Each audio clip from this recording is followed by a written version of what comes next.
হুম।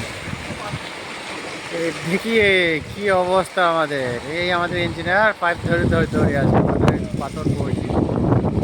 এই আমাদের সুপারভাইজার কেলাসুদা। হ্যাঁ, এই আস্ত কেলাসুদা, বুঝতে পারলি? এইটা আমাদের ঢালাই হয়েছে, আমাদের ইঞ্জিনিয়ার বসে আছে, আর আমাদের মিস্ত্রি, আমাদের এসপিএম, আর ওই ওপর থেকে মাল আসছে। আর কত বড় এরিয়া, তারা কাদা খোঁচা গাড়ি ঘোড়ায় লড়াই করছি। ওই আন্টিটা টাইল বসাইছি। হ্যাঁ, আর এই দেখে এইটা আমাদের ঢালাই হয়েছে, বুঝতে পারলে? পুটিং হচ্ছে। এটা 6 মিটার বাই 6 মিটার। হ্যাঁ, ওই ওপর থেকে আসছে, বুঝতে পারলেন তো? এইটা ভিডিওটা ছাড়বো, আপনারা দেখবেন ভালো করে। কি মজা লাগছে দেখেছেন? ও, আই এম ফাইন লাগছে। মোবাইল হারিয়ে গেল আমার, বুঝতে পারলেন? তার জন্য ভিডিও ছাড়তে পারেনি।